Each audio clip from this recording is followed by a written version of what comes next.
proud and honored to call a great friend, Mr. Bob Dean.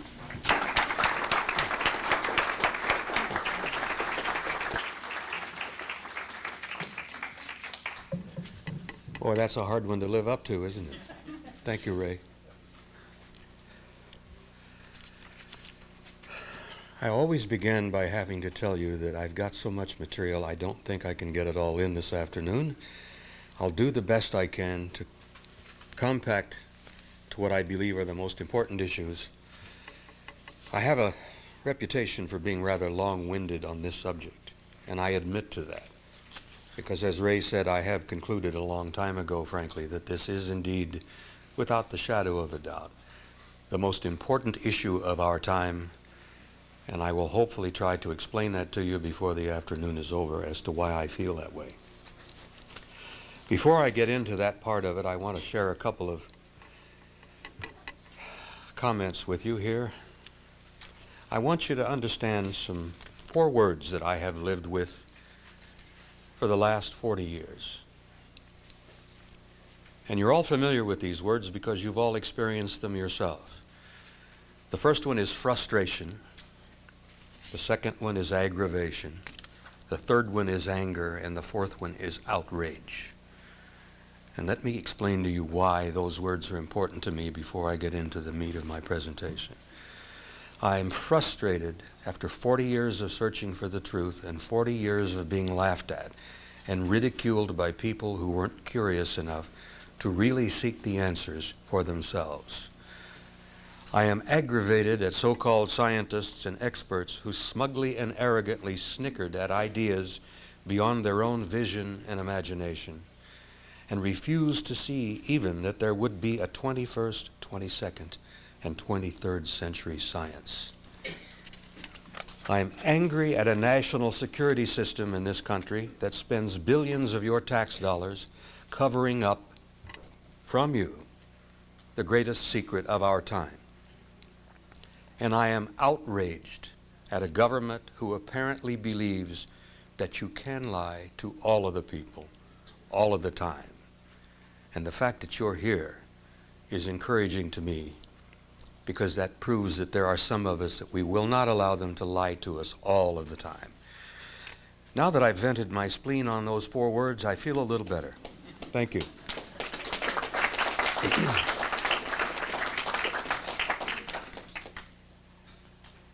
My presentation this afternoon is going to be basically in 3 parts, and I'm hoping we have the time.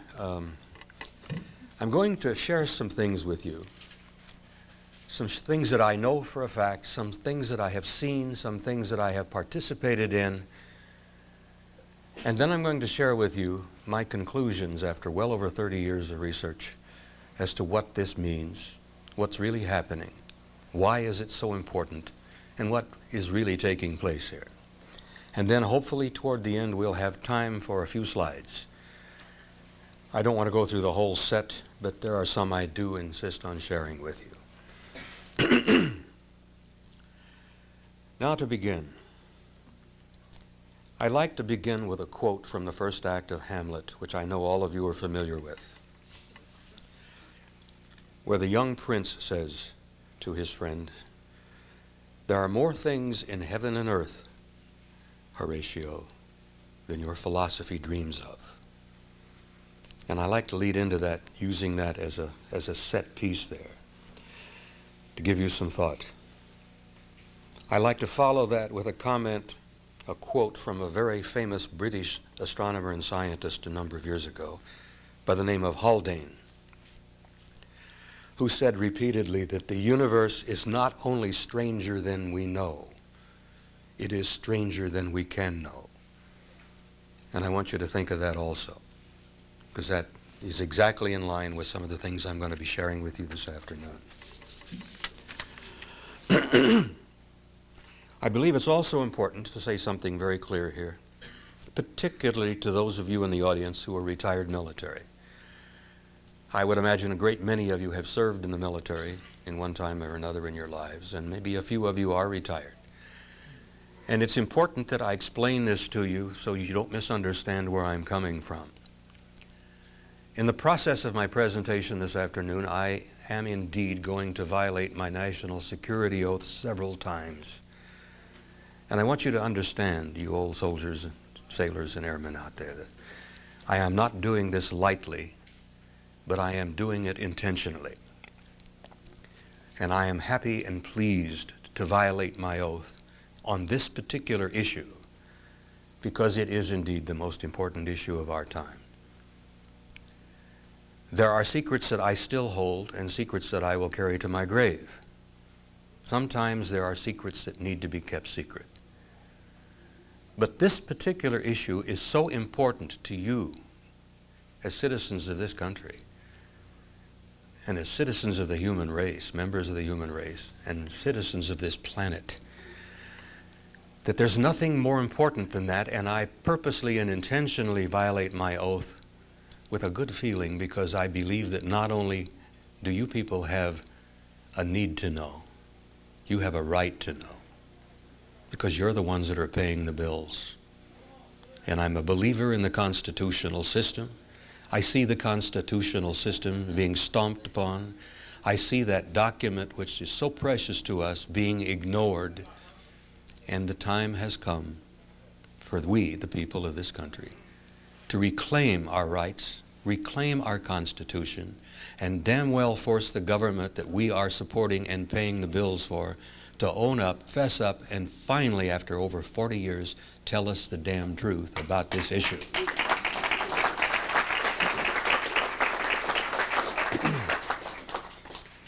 I think I'm preaching to the choir here, and it's a good feeling. Thank you.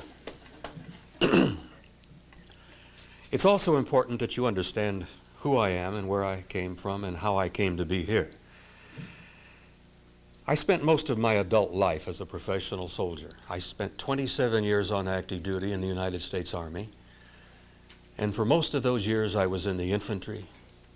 I was in special operations, special assignments. Ladies and gentlemen, it's a fact that I have been places I should not have been, and I have done things I should not have done. But I served my country loyally, and I still believe in my country, and I love my country, and I love the Constitution. And that's frankly the primary reason I'm here. I've had assignments in Cambodia, North Vietnam, Laos, and a number of other places I won't go into. For all of those years, I considered myself to be a rather hard-nosed, no-nonsense professional soldier, in the sense that if I couldn't see something, touch it, measure it, weigh it, bounce it, kick it, I didn't necessarily believe that it was real. I was not a New Age kind of person, and it's important that you understand that, because I'm going to be sounding a little bit New Age here before I finish this afternoon. But in 1963, I was fortunate enough to be assigned to one of the most major headquarters in the world at that time, a place called SHAPE, the Supreme Headquarters Allied Powers in Europe, which was located just a few miles outside of Paris, France, at a little town called Roquencourt. At that time, I was fortunate enough to have above top secret clearance with the Army, and when I got to SHAPE, I was given a cosmic top secret clearance, which is the highest that NATO has, was and still is, a cosmic top secret clearance. And as a result of having that clearance, I was assigned to the Operations Division at SHAPE headquarters, a place we call SHOC, the Supreme Headquarters Operations Center. And I was pleased and honored to be able to work for an American four-star general by the name of Lyman Lemnitzer, who at that time was known as SACEUR, and that means the Supreme Allied Commander in Europe. Well, in 1963, when I arrived and began working my shifts in the Operations Center, I became aware of a study that was underway that had begun in 1961. Now, this study was brought about out of sheer necessity, because in the late 50s and early 60s, a number of events had been taking place in Central Europe that literally, in a number of cases, almost triggered World War III. Many of you will remember that in those years, during the Cold War years, we and the Soviets and the Warsaw Pact were facing each other down across the Iron Curtain there. Both sides were armed to the teeth. not only did we have enormous amounts of conventional weaponry and capability, but both sides had atomic capability.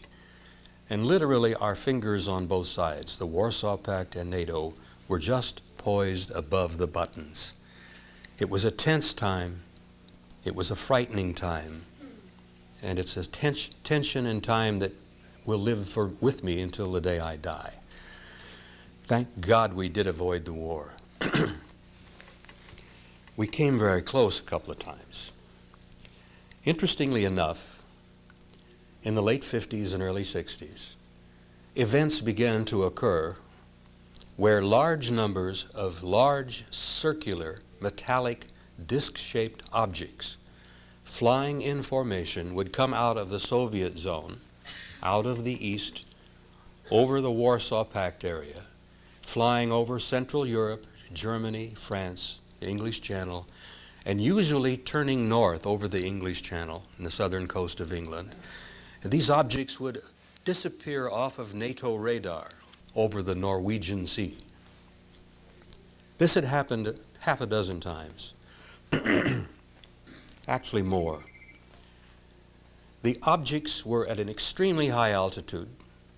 They were very large, and they were flying very fast. And it was very, very clear that they were under some kind of intelligent control. Now, for a long time, the Soviets thought these objects belonged to us, and for a while we thought they might have belonged to the Soviets. Later, we were both to find out that none of us owned these objects. We couldn't match their speed, we couldn't match their altitude, we couldn't match their behavior, the capability they had to stop on a dime and do high-speed, right-angle turns. And these things were almost playful in some cases, where they would play games with our interceptors that we would send up. And they teased some of our pilots to the point that these kids were getting very, very frustrated, almost ready to arm their guns and take a shot at them. Thank God they didn't. Now, the Supreme Deputy Allied Commander of Europe at that time was a British Air Marshal by the name of Sir Thomas Pike. A brilliant gentleman, one of the finest people I've ever met. And Sir Thomas was General Lemnitzer's deputy commander. And Sir Thomas Pike was frankly getting frustrated and angry as hell about this issue because he had repeatedly tried to get information from London and Washington on this UFO matter. And every time he tried, he got a cold response. London and Washington would send shape nothing on the UFO issue. We were to find out later that it was a result of there being an enormous French spy ring in place in Paris at that time, which many of you can read about if you're interested in reading Leon Uris's very excellent book titled Topaz. The book is based upon truth. It's kind of mildly fictionalized, but it's a true story based on true events of the Columbine spy ring that existed in Paris at that time. And Topaz was made into an excellent film, by the way, so it may be still available on the stands if you wanted to borrow or rent it. But it's all true. And because of the Columbine Topaz spy ring in Paris, London and Washington would send Sir Thomas nothing on the UFO issue. Well, it was damn frustrating. Here we are facing the Soviets down over the Warsaw Pact and over the Iron Curtain there, looking at each other, hands on the triggers. And Sir Thomas finally said, I've had enough. We're going to do our own in-house study. We're going to establish a military research plan here inside of SHAPE and try to determine what the hell's going on here. Who are they? Why are they here? Where are they from? And what do they want? This is after we long determined that the Soviets were not involved and that we knew we weren't involved. And we were really, frankly, curious. Who the hell was involved? Now, but remember this was in the 60s. We've learned a lot since then. But back then, we didn't know too much. Our own American government knew quite a bit, but it wasn't sharing with anybody back then. So when Sir Thomas established the study, it was based finally on an incident that occurred on the 2nd of February 1961, where roughly 50 of these objects flew over in formation, at a high rate of speed, obviously under intelligent control, did the same damn thing. The Soviets went on red alert. They closed all of the borders in Berlin. We went on red alert. Everybody responded, and it was one of those moments. I'm tempted so often to use old military terms, and I refuse to do that because they're the ladies in the room. But there were tense and very tight times, particularly at 3 o'clock in the morning in the Shape War Room. When the teletypes were going off, the phones were all ringing, all hell was breaking loose all over Central Europe, and we thought the war had begun. Well, in 1961, Sir Thomas established this study. They named it an assessment. An assessment. They gave it a subtitle of an evaluation of a possible military threat to Allied forces in Europe. It later became known as the assessment. And they finally finished the study and published it in 1964 while I was there. And it was a mind-boggling and earth-shaking experience for me to see this and to read it, to be involved with it, and considering the implications in this conclusion, or these conclusions, for the human race and the planet Earth. I'm not exaggerating to tell you that from that moment on, my life was never, ever quite the same. And I think as I give you some of the findings, you'll understand. I was a young, crew-cut, hotshot master sergeant in a choice assignment. In those years, I thought I knew everything. And you all remember when you're that young, you think you do know everything.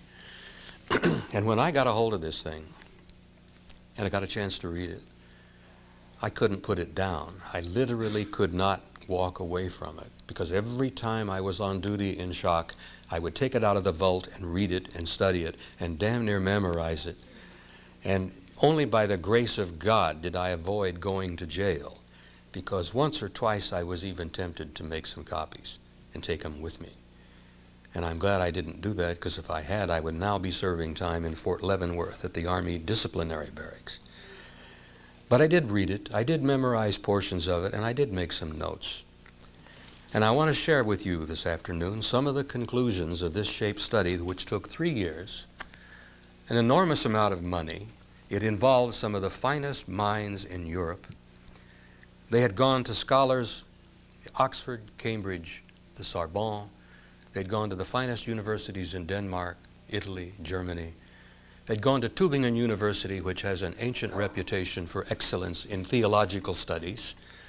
And this document, which was finally published in 15 copies only, at a cosmic top-secret clearance level, had the final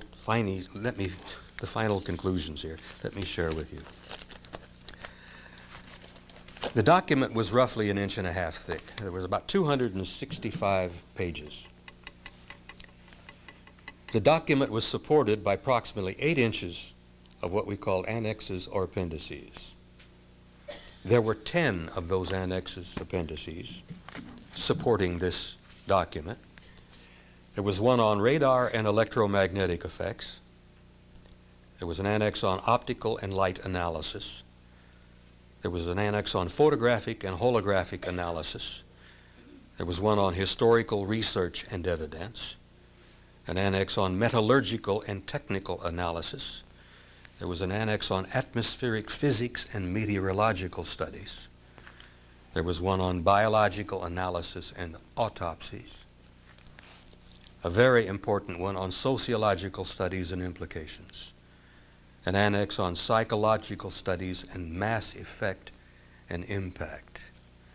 And the last, not least, and in my own personal view, probably the single most important appendices or annex to this study of all, were the theological implications and the worldwide implications of this study. And I believe that to be probably the most important one, beyond the hardware, beyond the hard science, and I'll explain to you why. And I'll explain to you why I see the implications for that part of it as one reason why they have kept the lid on this secret for so long and are still sitting on top of it. Essentially, basically, is that some people have concluded that you, the American people, we the citizens of this small planet, are simply not strong enough or bright enough or courageous enough to deal with the facts. Someone has decided that we really shouldn't be told.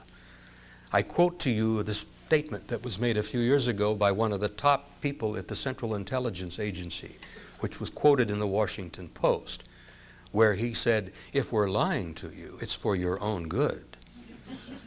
Now I ask you, how many of you are willing to take that? How many of you guys are willing to sit there and take crap like that? I'm not. I'm paying their bills. We're paying their salaries. And the time has come for us to stand up and say, not only no, but hell no. It's over. We're going to find out one way or the other.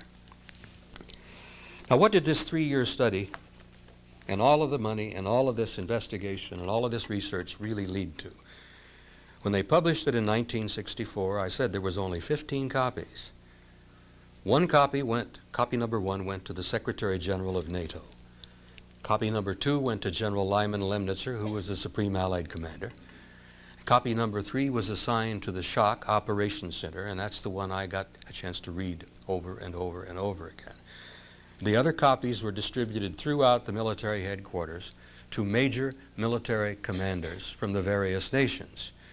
There were copies in French and German and in English. But what was this document that stirred so much up there in shape in 1964? Let me tell you basically what the major conclusions were. Number 1, and this is a real grabber. The planet Earth, and apparently the entire human race, is and has been the subject of an extensive, intensive, and massive survey and examination by several, remember, several, extraterrestrial high-technology civilizations. And this survey has been extremely thorough and detailed. That almost blows you out of your chair right there. Number 2, these civilizations have demonstrated not only high intelligence, but an extremely advanced technology that may possibly be hundreds, if not thousands of years beyond our own. Evidence collected and studied by this report indicates that there is apparently some kind of a process or a plan unfolding. They, whoever they are, continually demonstrate that the development of some kind of program is underway. And over the last 40 years, you can see this developing. You can see this process taking place. It's very clear for those of us who spent most of our lives looking at it. Evidence in this report leads to the conclusion that this survey or program has been going on for a very long time, possibly several thousand years. My personal view is it's been going on a lot longer than that, and I'll explain to you why I feel that. Military intelligence analysis have concluded there did not appear to be a major military threat involved. The conclusions seem to indicate that if they were either malevolent or hostile, that there was absolutely nothing that we could do at that time. And I have to tell you very honestly, there's absolutely nothing we can do at this time. SHAPE and NATO policy dictates that an ongoing study continues by the various military committees and that as many resources as possible by the major powers be committed to this matter. The entire subject is considered to be of the highest importance and extremely sensitive, and that this committee recommends that the highest level of classification be placed upon this matter, if approved by SACURE, to be above top secret, above cosmic top secret, which is what they did.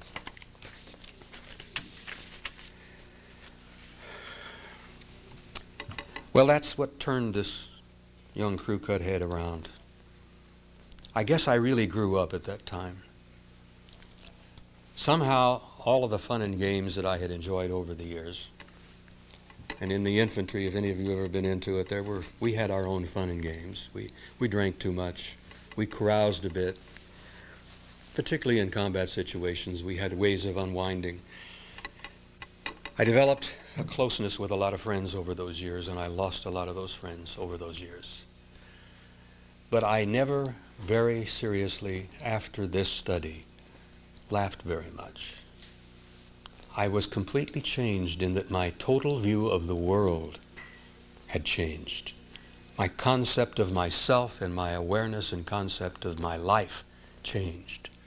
It made such a difference on me that when my wife remarked about it, she said, something's wrong. She says, you're even different than you were when you came back from Korea. And that's true. And the change in my life, I'm sorry to have to tell you, led to the dissolution of my first marriage. I was never the same. The world did not seem quite the same to me. All of the fun and games that I had enjoyed with my friends over the years kind of took their place in the past. And I guess at that point, for the first time in my life, I really matured and grew up. And I owe that to this study. Now, the findings of the shape assessment made a big difference in my life, but it was a tiny part of it in the sense that most of what I have learned and concluded over the last 30 years as a result of my own individual studies that I've added to considerably over the years beyond the military findings. The military findings, by the way, and I have to share this with you before it slips away. As you can probably tell, I do not deliver this from a prepared presentation. I don't have a prepared presentation. I'm winging this. So if I jump around a bit, bear with me, because there are things I need to talk to you about and share with you that I may not have exactly in front of me. When the study was concluded in 1964, they knew at that time, they had concluded at that time, that there were roughly 4 of these advanced extraterrestrial high-technology civilizations that were interrelating with us. The most exciting part of that, you'll notice that I begin to perspire a bit when I'm talking about highly classified things and realizing that the military police could be running through the back door at any moment. But I'm too damned old to worry about it. If they want to put me in jail, that's fine. I challenge them to put me in jail, because then we'll have a trial and I can subpoena all of the evidence. But they concluded in '64 that there were 4 of these groups. Now, I have learned since from people who are in the inside, people I trust, that there's not only 4, there may be more than a dozen, and some estimates that there could run as many as 100 different groups.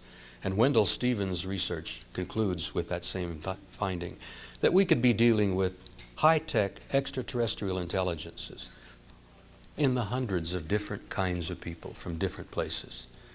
I'm not sure we'll ever know. Well, perhaps in the years ahead we will.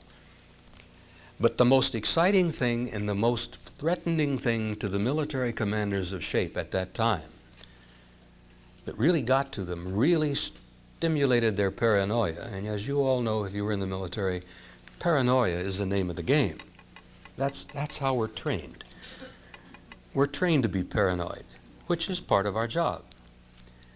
But the most exciting aspect of all to me was the fact that one of these groups, one of the 4, looked exactly like we do. And I mean exactly. So much so they could put on a suit and a tie, sit next to you in a restaurant, sit right beside you in an airplane, or sit right next to you in a hall just like this, and ladies and gentlemen, you would never know. You would never know unless they wanted you to. And generally speaking, they don't want you to. But there have been a few cases where they have shared that information. But now, if you think this didn't upset the generals and the admirals in 1964, I remember over lunch one day there was a comment brought up that, my God, that means they could even be here in the NAFI cafeteria, sitting down having lunch with us, walking up and down the SHAPE corridors. Some wag said, my God, they could even be walking up and down the corridors of the Pentagon. And some smartass who'd had a bit too much wine says they could even be wandering around in the White House. And there was a lot of forced laughter about that. But it really didn't strike them as terribly funny. the idea that there could be intelligent, humanoid, human aliens in our midst. And boy, if they had known then what we have learned since. That was only the beginning. Another thing that had been concluded, and this was a conclusion that the military people, our military, knew when I left the service in 1976. I retired at the Presidio of San Francisco in 1976 after 27 years of service. And at that time, it was quite apparent to some of our scientists and some of our researchers that we were not simply dealing with a simple extraterrestrial problem here. We weren't simply dealing with visitations from interplanetary intelligence. We were dealing with visitations from interstellar intelligence. We were probably dealing with intelligences intergalactic in nature. And the most stunning thing of all was very probably and most likely that some of these advanced intelligences were literally multidimensional in their origins. And some of them apparently, and we had evidence to support this, literally could indeed travel in time. Now, if you think that wasn't a hair-raiser, a blockbuster for some of our military planners, it was really getting their attention. Not only are we dealing with interstellar, intergalactic, but we're dealing with multidimensional beings who apparently can indeed travel in time. And a little later on this afternoon, you're going to be honored by a presentation of one of the top people in his field who I greatly admire, who's going to explain to you that some of this is not off the wall, far off kind of science. This is real. This is not only practicable, but it's probably happening right now. So I've made that point. And I have to honestly tell you that in my studies for the last 30 years, to try to get some kind of an overview, to figure out what really is going on here, it began to dawn on me that there was no single scientific discipline that was applicable here. You couldn't just look at this from the hardware. You couldn't look at it from atmospheric physics. You couldn't look at it from a single discipline. And as you know, most of our great scientists are very well focused in their field on a single discipline.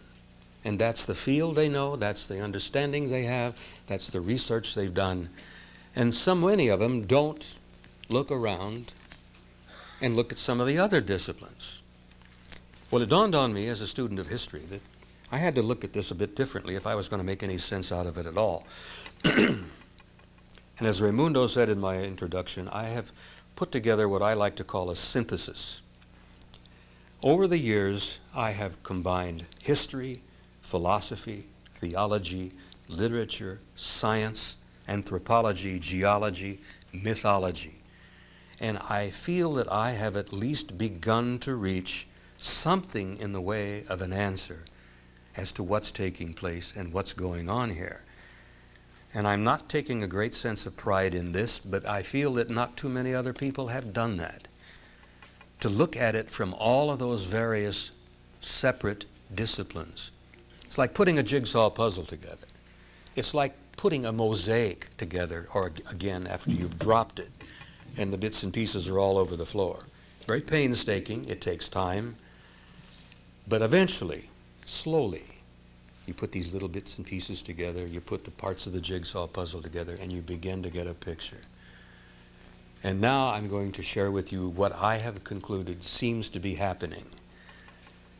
Now I want you to understand something else here. I am not a prophet, I am not a preacher, I'm not proselytizing, and I don't want any of you people to leave the room this afternoon believing anything I have said simply because I said it. That would not be what I wanted to accomplish.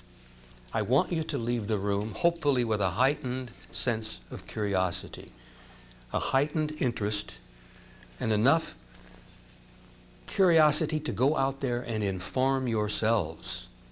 Don't take my word for it. Don't let the government con you or lie to you. There's information there that is available. Some of the finest information in the world is available. And I think my wife Cecilia has probably prepared a couple of handouts on suggested recommended reading lists. And those are simply books that I have looked at and concluded are worth looking at or worth reading. So take some of those reading lists with you, and if you read nothing else, these things are always beyond me. If you read nothing else, read Timothy Good's book, Above Top Secret. Tim is a friend of mine, and I have a great admiration for him. And it's rather thick, but it's the one single book that each and every one of you need to read. And if you haven't, you must do so. And it'll give you not only the history, past history, but current history, and it's material in there that is really out of this world. So read Tim Good's book, Above Top Secret, and you're well on your way. Now, as I have said in my notes, what the hell is really happening? The big approach has been for years, who are they? What are they? Where are they from? And why are they here? Well, I have to tell you that that has now become secondary in my research. I'm still curious and I'm still interested, but that research has led me into what I call the bottom line of all bottom lines, and that is, who are we? Why are we here? And where are we going? And that's the most important thing of all. And this UFO research and all of the hardware and all of the alien connections pale into insignificance when you start and to begin to look at who we are and why we're here and where we're going, and the fact that we are a part of an absolutely infinite, incredible, magnificent plan. And none of us is an accident. Not one single one of us is an accident. We're all supposed to be here. We all have a purpose. We all have a meaning. There's a reason for us to be here. And there's also a reason why we are now slowly beginning to come together, to work with each other and support each other, to bring out the truth in this matter. Well, that's easy to say. What is the truth? I remember years ago, one of my favorite writers was Hemingway. And then I think it was his classic Rivers in the Stream, Islands in the Stream. One of the heroes asks the question is, what is truth? And the old codger, you've been reading my mind, thank you, hon. The hero of the story says, it's all true. It's all true. So I would like for you to keep that in mind. And let me tell you what I think is the truth.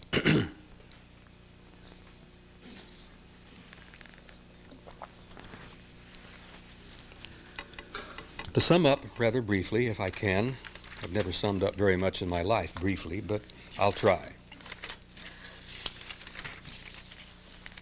I have concluded, after all of these years of really digging into this, through all of those various disciplines, one of my great interests in life is ancient history, which automatically led me into mythology, which tied in closely with theology, philosophy. But I have concluded, and this is my own conclusion, and I throw it out to you for whatever it's worth. The human race is a hybrid race. We have been placed on this planet, we have been seeded here, and we have been genetically manipulated over the eons of time, continually since the beginning of our history. And that genetic manipulation is still going on today. Ladies and gentlemen, we have never been alone. We are not alone, and we have never been alone. We are members of an almost infinite, I say infinite, not really knowing quite what that word means. We are members of a vast universe filled with intelligent life.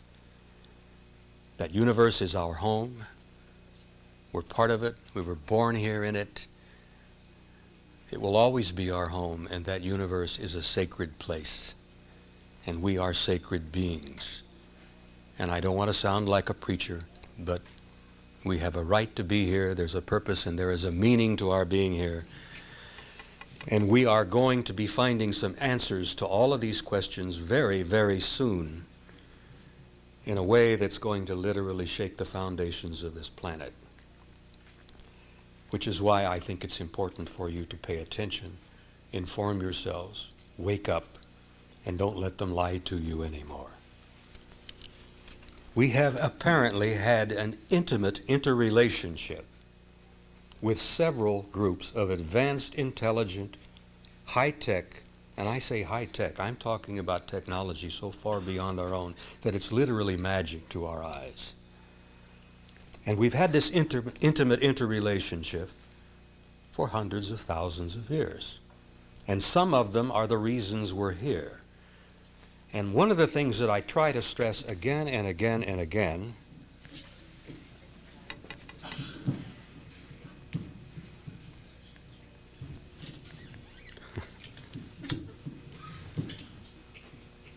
happens every time. Thank you. I think that'll do it. That'll do it. Where was I? This intimate interrelationship has been more intimate than most of you would even imagine. Now, there are a lot of you in the audience who I think are probably concerned and interested and a little frightened, perhaps, of what has been known over the last few years as the abduction scenario. There are a lot of people who've been traumatized, a lot of people who've been scared half to death. There may be people in this room who have been involved in the abduction scenario. And you may be carrying some scars with you today, both inward and outward, because of things that may have happened to you. All I can tell you is that in my own studies and research and conclusions is that that's simply part of the entire program, and it should not be something that we should be terrorized by, and should not be something that we're hysterically scared half to death over. That if we can approach it with the proper view and the proper understanding of what's taking place, it'll help us deal with this. Because not only has it been happening, it's been going on for a very long time, and it's going to continue to happen. This intimate interrelationship, this continual evolving process, this continual growth of the human being, the human species, is continuous, has not stopped, and it will not stop. I must tell you that in my own view, we are changing, you and I, all of us here, in ways you don't even understand. Not only is your imagination and your mind and your spirit and your thoughts undergoing incredibly complicated expansions and developments, but your physical body is changing even as you sit in this room. You're changing at a molecular level. It's happening now. And the reason I have to stress this is because what we are becoming is going to be a different species. And I'm trying to explain this to you because it's going to be a worldwide shock to most of the human race that in a few short years, this planet, we, the human race, what we would call Cro-Magnon, are going to be so different from what we are today. We're going to be so far beyond Cro-Magnon that we as Cro-Magnons were beyond poor old Neanderthal. And we look back over what we know of him and we look at those beetle brows and those big massive shoulders and we kind of think of him perhaps as more of an animal than a human, which I don't think is really fair. He was a lot brighter than we ever gave him credit for because he did some absolutely beautiful cave paintings on the walls in Spain and southern France. And an animal is not capable of painting pictures like that. We also learned that he had a great spirit and soul because when he lost someone he loved, we've learned that Neanderthal would bury his wife and a baby and put a tiny bouquet of flowers in the grave with them. So there is a connection between us and them. And they weren't as far beyond us as they would imagine. But what I want you to understand more than anything else is that you are changing into a new race, a new species that will be so far beyond what we are here now than we are beyond Neanderthal. And that's going to happen. It's part of the program. It's part of the plan. It's part of the growth. And what it's going to be doing, it's preparing us to stand up, grow up, start behaving as adults, as a race, and hopefully go out there and take our place with this infinite civilization, these vast, vast civilizations of life out there. A door is being opened for us. You can see it every day if you pay attention. You can see it in our flights to the moon. You can see it in our discoveries in science. You can see it in our new genetic discoveries. Every day we're learning more and more, and we're changing right in front of our own eyes. And a door has been opened and is being opened for us, and we have to go through that door as one people, from one planet with one future. Or, ladies and gentlemen, we may not go at all. The time has come, and we are being challenged beyond any challenge we've ever faced before. And I, for one, want us to go through that door, because I know what lies beyond that door. And if you think that you have wild dreams, you haven't thought of anything yet compared to what the future will be for the human race. I'm a pessimist in some areas, but I'm an optimist about the future of the human race.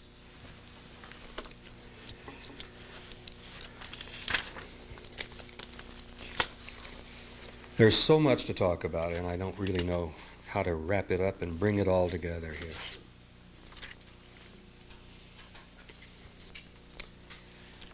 Before we take our step through that door, there are some terrible things that are going to take place on this planet, I'm afraid. There are going to be some rather major cataclysmic changes on the planet. Most of these things are probably cyclic. They're natural.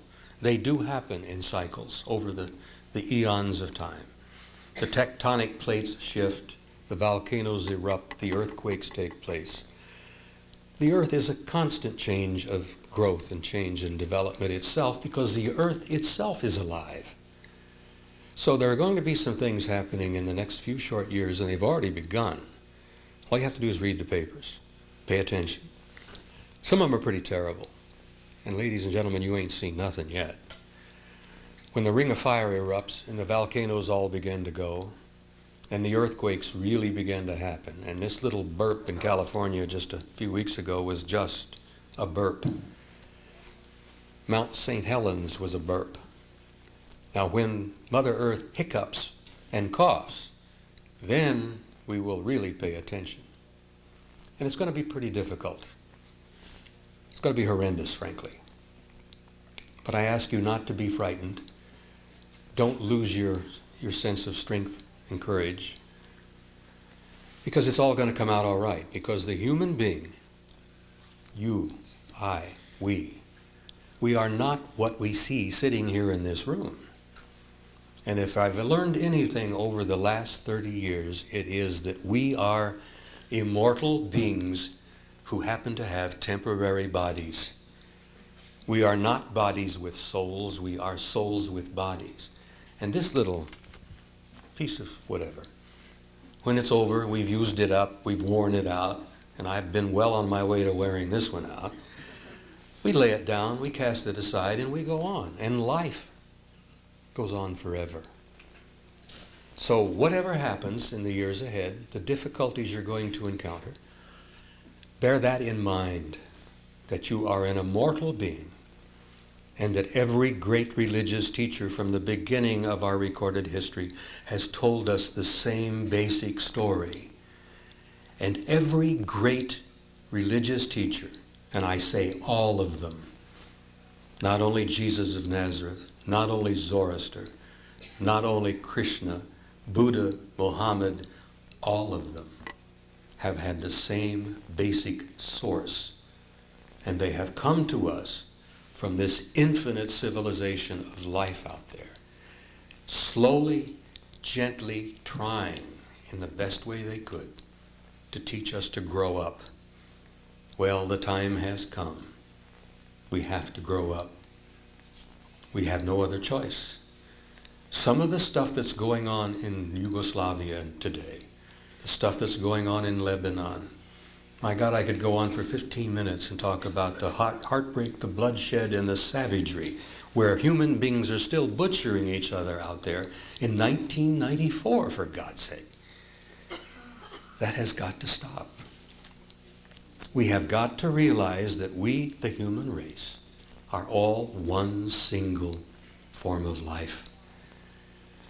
I've studied history over the years, and it became apparent to me some years ago that in the tapestry of human experience, and this incredibly beautiful tapestry with all of the colors, going back from the beginning of our recorded history, there is a single golden thread running throughout that entire tapestry that ties us and links us all together.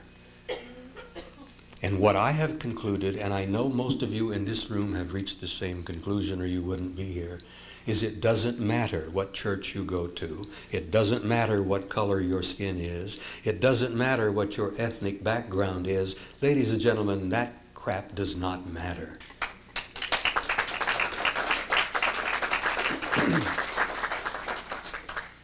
And if we're going to be capable of going through the door that's being opened for us, as I said, we're going to have to go through as one people and one planet with one future. Or so help me God, we may not be allowed to go at all. And we're running out of time. And I call upon each and every one of you to inform yourselves. Join this little crusade or whatever you wish to call it. Spread a little knowledge and a little light. Spread some hope around among your friends and family, because this world needs a little hope. It needs some light. It needs some understanding. It needs some confidence that there will be a tomorrow.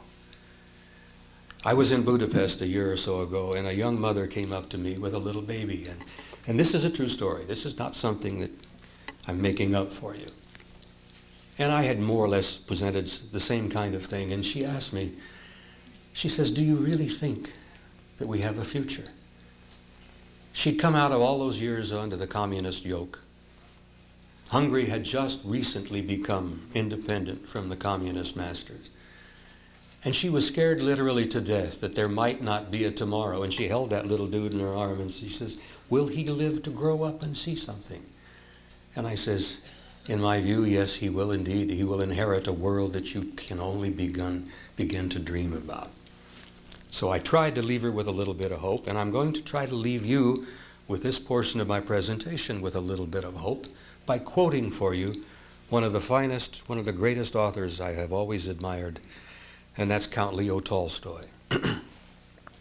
Having spoken about the cataclysms, having spoken about the earth changes, the quakes, the volcanoes, I'm talking about widespread mass insurrections, panic, famines, floods, all of it.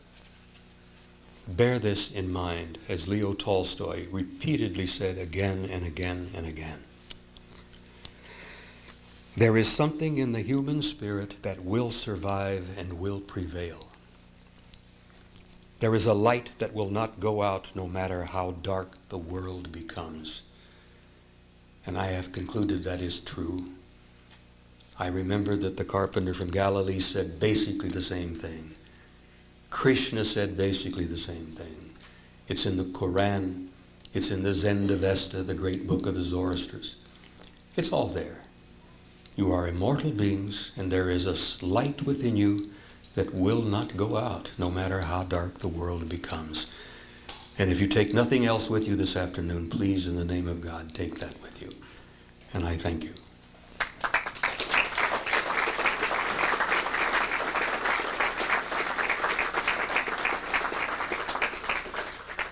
I need some help here from some of the guys. How are we doing on time? 35 minutes. You want to do 35 minutes with the slides? Yes, I want to put on a few slides. I think it's important. Okay.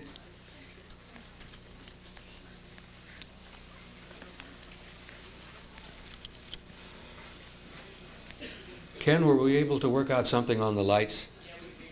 You think it'll be all right? Oh, okay. Good, I thank you.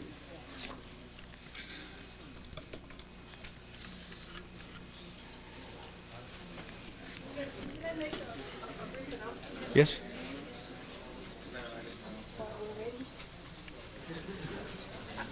I just wanted to let you know that the obvious, that we are running a little bit late.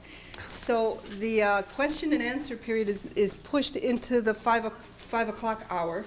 And if you wish to stay, we don't have to be out of this hall until 6. So if you have questions and would like to stay for the Q&A period, in order to give Mr. Froning the appropriate amount of time for his presentation, we really need to go until 5 o'clock or 5:15. So I invite you to stay. Give me your feedback. I'm willing to take a show of hands. Yes? All right. Okay. So be it. Thank you. First of all, I'm not letting you out the door till David Froning has spoken. You're not leaving until you hear this gentleman because he's very, very special. I neglected to tell you about how in the world did I get involved in this latest concept through the UFO matter, and I want you to understand that in my view, the UFO matter is simply a triggering mechanism. It's a means of getting our attention. It's like the crop circles. An intelligence far beyond anything we imagine is saying, wake up, guys. It's morning. It's time to stop sleeping, look around you, find out who you are and what the hell is going on. That is basically what's happening with the UFOs. They're interesting, they're hardware, some of them may not be hardware. When we're dealing with civilizations that literally travel in time, when we're dealing with technologies that can literally manipulate matter and time, think about it for a moment and realize what the future of this planet and your race is going to be. Be hopeful that your grandkids and great-grandkids will inherit something so far beyond and so beautiful that we can only barely begin to imagine it. And that every great promise from every great religious teacher in history has told us essentially the same thing. I was talking to a fundamentalist friend the other day, and we were talking about the second coming. And a lot of my religious friends have this concept, and I relate to that. And I said, yes, it is indeed going to take place, but it's not going to be anything like you imagine. It's going to be far greater and more beautiful and more incredible than you can imagine. But yes, he will be back. Now, I'd like to show you a few slides in conclusion, and maybe hopefully have a time for a few questions. Jim, would you see that that's focused for me? All right. I can't see it too well here. I like to lead off my slide presentation with some of these shots because it's important. I think it develops a sense of perspective. And I want you to look out there into your community, your neighborhood that you are a part of. And I want you to think about it. It's beautiful. I'm old enough to remember when the great lens at Mount Palomar, the 200-inch lens, was put in place many, many years ago, long before some of you were born. And I remember at the time the shock in astronomy when they looked out through the great lens of Mount Palomar, and it dawned on them that all of those lovely little pinpoints of light were not merely stars. Some of those little points of light were other galaxies. And they had never dreamed of that before. Now you look out there in pictures like this and you tell me if you can conceive that we are sitting out here on this little tiny planet on the edge of this third-rate little solar system here, and are we alone? No way. Now I'm going to lay some statistics on you. I hate doing this, but you should be getting used to it. Now the statistics I'm going to share with you, nobody really can grasp except the guys who work with our national budget. But I want to share some statistics with you. About 17 years ago, NASA brought together some of the world's top astronomers for a 2-week seminar, and their question was roughly, how many suns are there in our galaxy? And if you have any rough idea, they asked further, how many galaxies roughly, give or take a few 100,000, in the known universe? And the results were absolutely astounding. The scientists, not terribly conservative here, said roughly, give or take a few billion. I'm reminded of, what is it, the old senator who says you a billion here and a billion there, and the first thing you're talking about real money. We're talking about some real exciting truths here. They concluded, and this is the latest estimate that I've heard, that there are roughly 400 billion stars in our galaxy. And this is a neighboring galaxy. This is in a catalog known as M31. It's the great spiral galaxy in Andromeda. And I show it to you because our galaxy is shaped very much like that. If we were way out there somewhere, looking back on our own home galaxy, and we wanted to find the planet Earth, we would probably have to look somewhere out here, because that's where our solar system and our little sun is in relationship to the rest of this vast galaxy we're a part of. But they estimated there are 400 billion stars in our galaxy, and there are roughly 400 billion galaxies in the known universe. And then, if that weren't exciting enough, I've got to spring this on you. This is a lot of fun. I love doing this, particularly to astronomers. The University of Arizona astronomers, just recently, Thursday, January the 13th, 1994, they have discovered 516 additional previously unknown galaxies. So just add that to the existing 400 billion. And what will next week bring? What will the Hubble really begin to show us? But I love showing these pictures because they do develop a sense of perspective, and I think it's important to understand who we are, where we are, and why we are.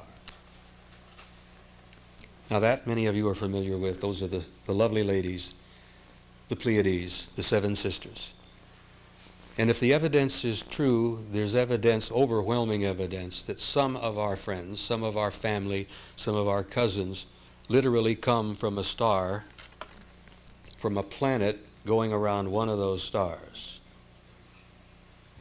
I don't have any first-hand knowledge on this, but I'm convinced that it's probably so. Our ancient ancestors knew things about the Pleiades that we're only just now beginning to learn.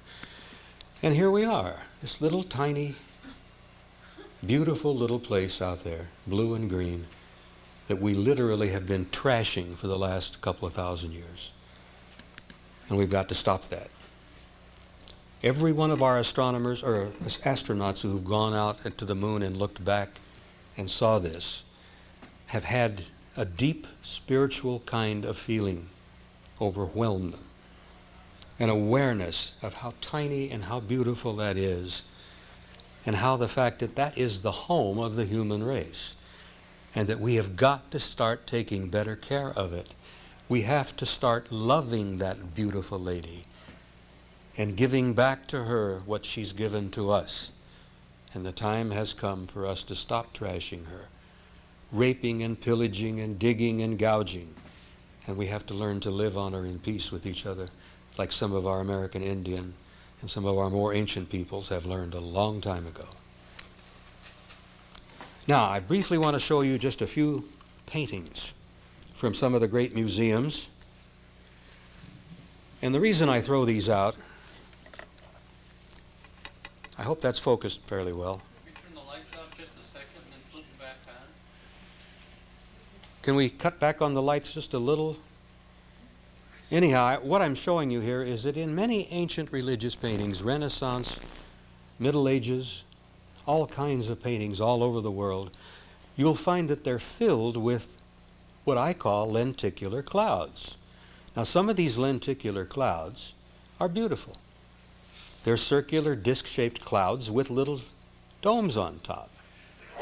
And the reason I bring that to your attention is not to tell you that all lenticular clouds are UFOs, but I'm trying to point out to you that not all lenticular clouds are clouds.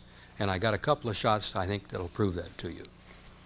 But why do we find again and again this sort of thing in religious paintings? Did our ancestors know something we didn't? Look here. Look here. Is it just by accident that they're putting these lovely lenticular clouds in these religious paintings? Well, I've got a conclusion here. This is, by the way, is a lovely lenticular cloud that was photographed in the Soviet Union not too long ago that was seen to fly away at a high rate of speed. So the point I'm trying to make is I'm not trying to convince you that all lenticular clouds are UFOs. I'm simply saying the next time you see one, look at it a little more carefully. Another lenticular cloud. This was in Central Europe. That also held together and departed at a relatively high rate of speed. Now, why am I talking about lenticular clouds? The next little series of pictures were taken a number of years ago at Fort Belvoir, Virginia, by an Army sergeant who was undergoing a training program. He and his friends were out in the fields going through some regular training. Fort Belvoir is in Virginia, I believe. The sergeant happened to have a camera with him. And this strange object appeared over this building here. And everybody looked at it and they all said, "What the hell is that?" And then things began to happen.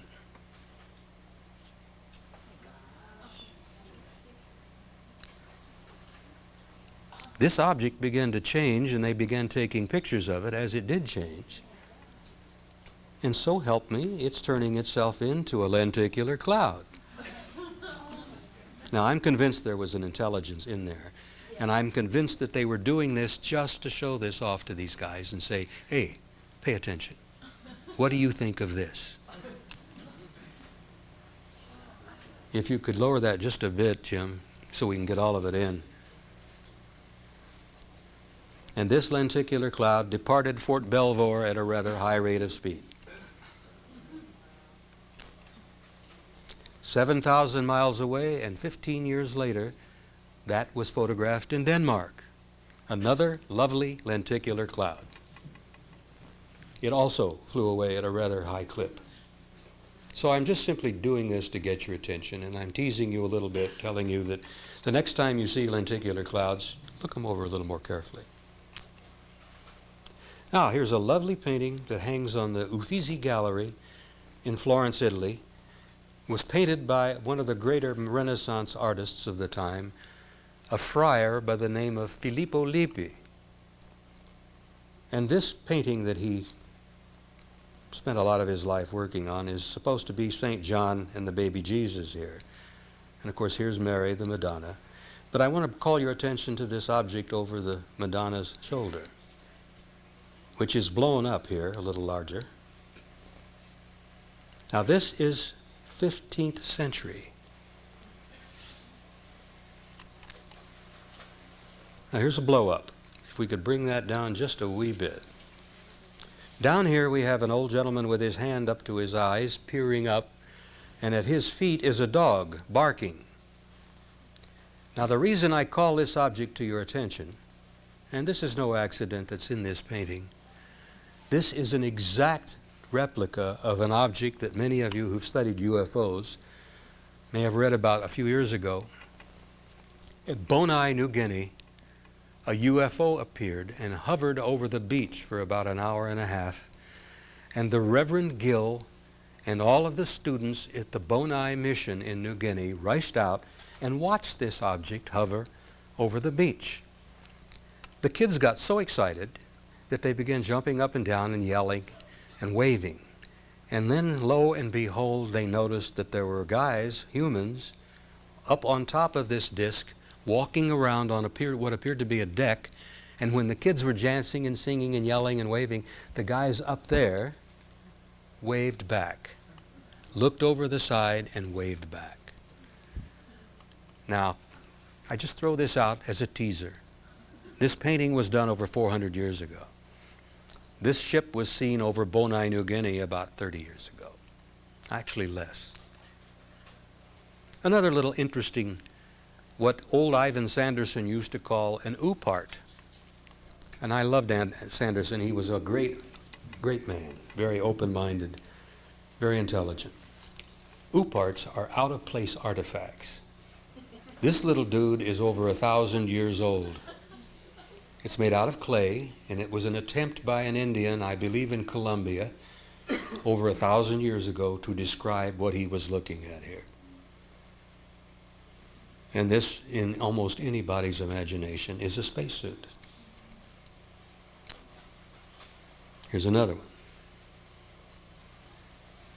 This Indian was a pretty decent artist, but he tried to convey to the people what he had seen. 1,000 years later, we look at that and we look at it in a different eye. Now, you're familiar with these. These are the classic shapes of most UFOs over the last 40, 50 years. Matter of fact, some of these shapes go back a lot longer than 40 to 50 years. Some of these shapes go back several 100,000 years. But I want you to look at them. I know most of them are familiar to you. It's quite a catalog. But I want you to pay attention to that one right there for a reason. A couple of slides later, I want you to bear in mind the shape of that one. Now here are cave paintings from southern France and northern Spain. They've estimated that these are at the very least 40,000 years old. And some of them could be as old as 60,000 years. But I want you to look at a couple of things on here. Look at that. Look up here. Look at this one. Actually, look at all of them here. Now, interestingly enough, the French, being great scholars, and I admire their work, have cataloged some of these cave paintings, and they've published these catalogs of what they have found in these caves. And I'll go back briefly, calling your attention to this here. And here it is. What do you suppose those dots behind that disc are to represent? Well, in my opinion, it represents that it was moving. And so here we have probably some old Neanderthal trying to communicate something that he had seen. But look at these shapes. They're right out of the modern catalogs. You remember some of the stuff Wendell showed you here. Now, ladies and gentlemen, this stuff is 40,000 years old. There's that one again. The artist is conveying that that was moving, I am assuming, at a rather smart speed from left to right. It's a classic disc with the dome on top. And look at this one. I don't know what to make of this. It's probably some kind of a person, an individual in a spacesuit of some kind, I suspect.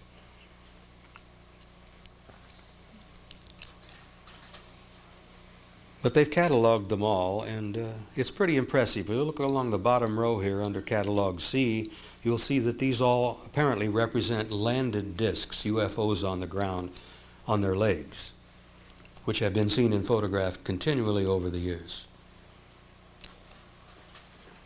Now, this is a wooden painting from Egypt. It was on the side of a sarcophagus. And they've dated it roughly First Dynasty, which means it goes back probably about 2,800 years BC. And in the descriptions, the hieroglyphic descriptions of this particular object, they called it the chest of Osiris. Osiris being one of the great creator gods of the ancient Egyptians.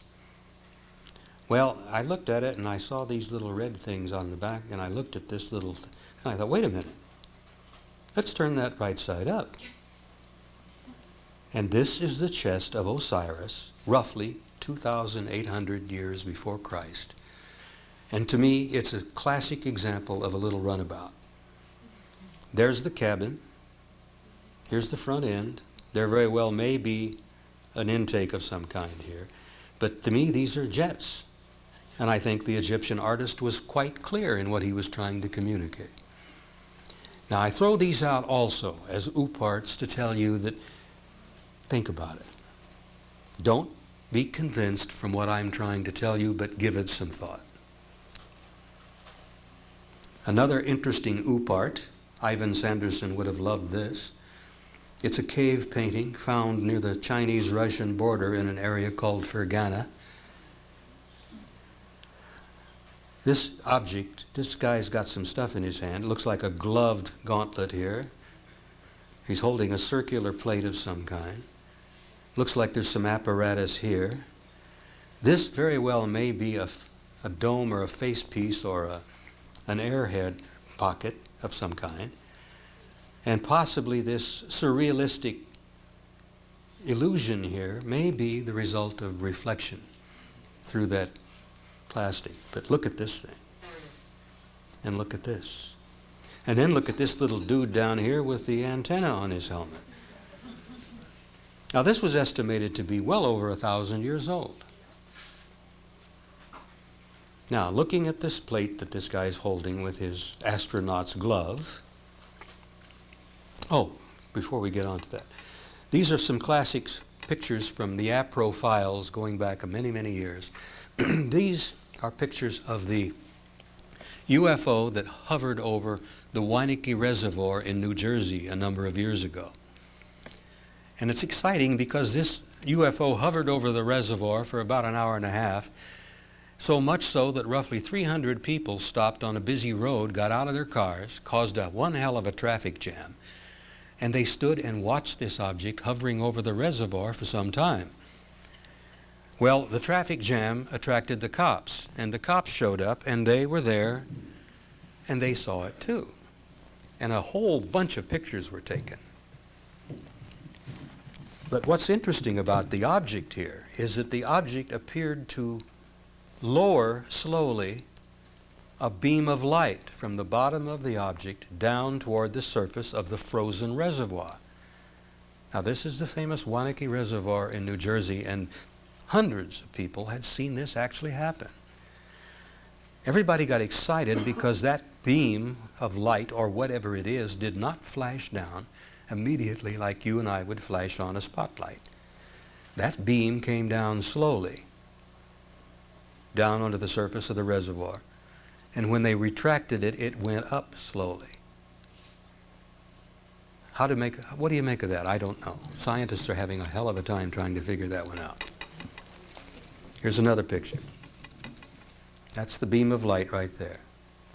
Came down from the ship, hit the surface of the reservoir, and when the ship finally left, they found a large circular melted place in the ice on the Weineke Reservoir. That light, for some way and some reason, melted a great circular hole in the water, in the ice. Now, there are a lot of other pictures here, and I don't know, I think we're running a little out of time, and I certainly want to give you time for a question or two, and I certainly want to get you ready for David Froning, who is well worth waiting for and listening for. Most of the other shots I have are simply photos, and you've seen some of the finest Wendell had. So by just showing you some more of the ones I have, it wouldn't really accomplish very much. So if you turn off the projector and get on the lights, I would like to do some wrapping up here.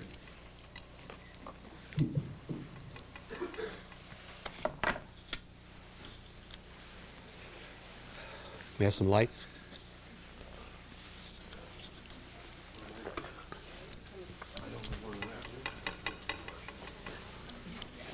Oh, there. Oh, okay. Yeah, take it off. Take the tray off, Jim. Well, I've touched on a lot of stuff in a very short time. I want to thank you all for coming, and I want to tell you what a joy it is for me to be here and share with people like yourselves who have open minds, who are willing to learn.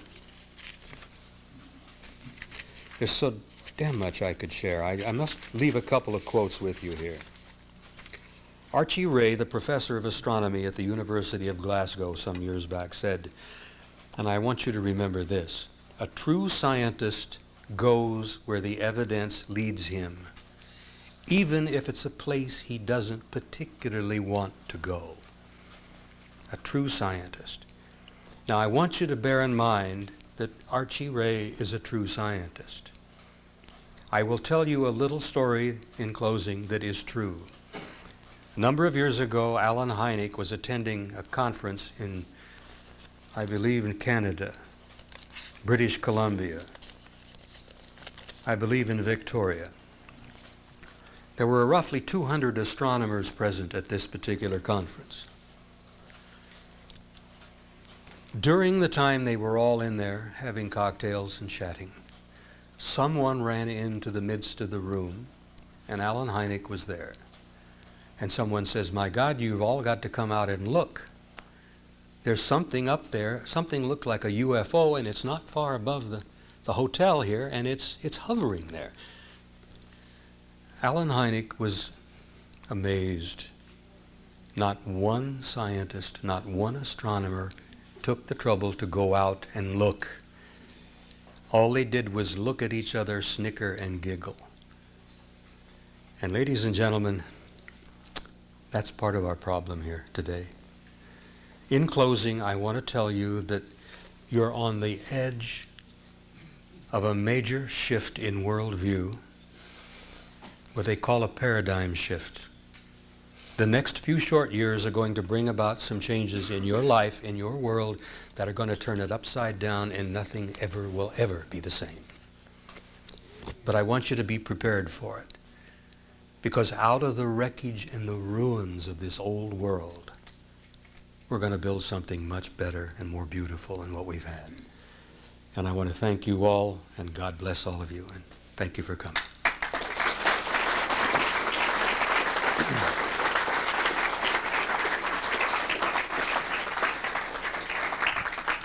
Have I got a minute or two for a couple of questions? We have about 4 minutes. Yes, sir. Now, what kind of suggestions do you have for individuals to prepare for and survive these world changes that are coming up? That's a difficult question, and I'll be frank with you, I don't have any real glib answer for you. After spending the last 14 years of my life as an emergency services plans and operations officer, disaster planner, emergency response, I can say to you that it would make just damn good sense for each and every one of you to reasonably stock in your homes a couple of weeks' supply of food and some water. And I would say that to you whether it's a flood, an earthquake, whatever. Hurricanes, it doesn't matter. Simply be able to get by on your own for a couple of weeks or longer if you can. The other thing is you're going to find out that when some of this begins to happen, that don't depend on electricity. You won't got it. It won't be there. So I could suggest candles, kerosene lamps.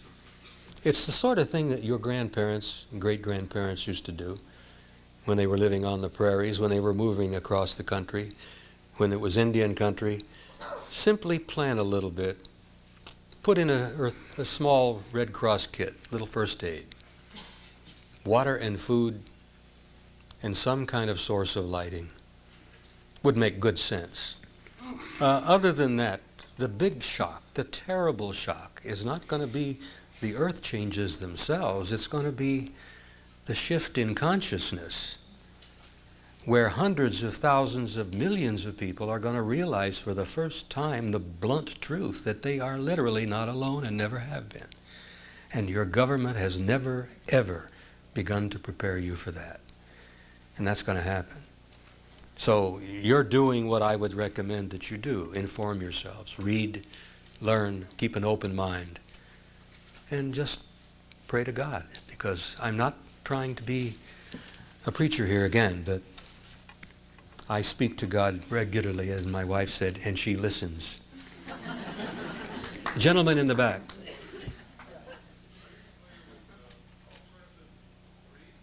I'm sorry, sir.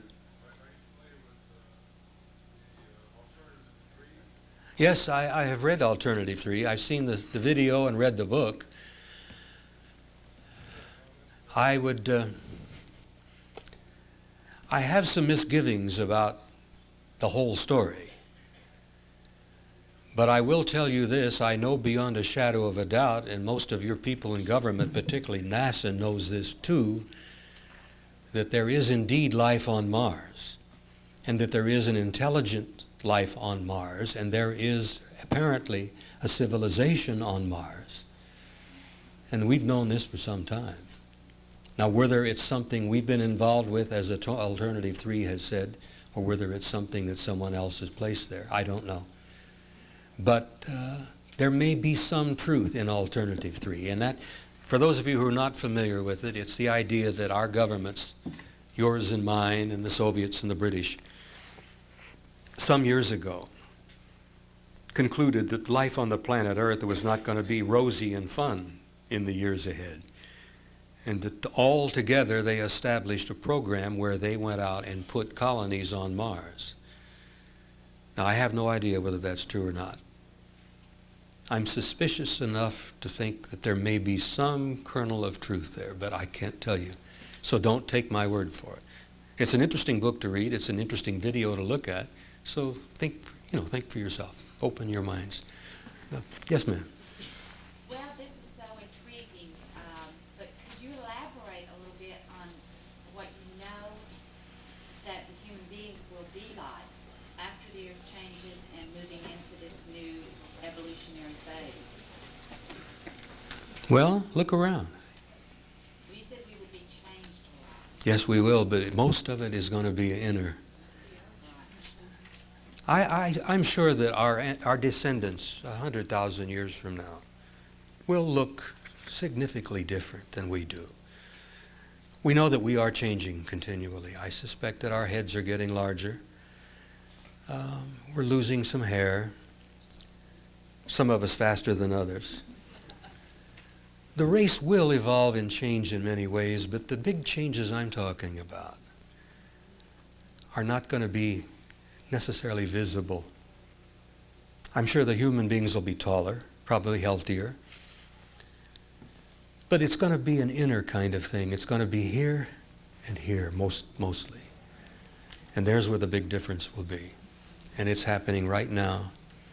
And I look out here and I see light coming out of eyes, and I know that it's taking place even as I talk to you. And you know it too.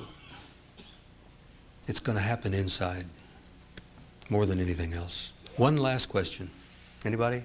Yes, sir. Well, you speak about the advanced technology these aliens have. I'm more concerned about the advanced technology that our own secret government has, like Preston Nichols and Al Bueller will come forward talking about time travel for our own secret government. And we have Robert Lazar coming forward with Area 51, where we have anti-gravity ships that our secret government has. So what can you say about that? Well, briefly, and I'll try to be brief here, I want to tell you what I know as compared to what I suspect. I know that your government, in its infinite wisdom, developed a sustaining controlled fusion reaction at a government laboratory in the Southwest over 8 years ago. And so all of this garbage you hear about, and all this running around and yelling and money being changed hands, and all this talk about the super collider, which has been canceled, I'm told, in Texas. We have a sustained controlled fusion system. Now, for those of you who know what fusion is as compared to fission, you know that it's unlimited power, clean, unlimited, cheap power, literally forever. And your government has that. Now, it'll be a while before they tell you, because we don't want the oil industries to all collapse around our knees, because that would bring around a collapse of the automobile industry, and that would bring around the collapse of the steel industry, and the whole damn thing would collapse. So I understand the hesitancy among strategic planners to let some of this out. But I will tell you in conclusion, yes, we do have anti-gravity ships, and we're flying them. And some of them we've made, back engineered from some of the retrievals, and some of them have been given to us. And that is a fact. And that's one of the biggest secrets of all, and they don't want you to know that yet. But you're going to have to find out eventually. Because as Lincoln said, you cannot lie to all of the people all of the time. And they've tried it, and it's not working. So in closing, God bless all of you, and I hope you enjoy the rest of the afternoon. Thank you.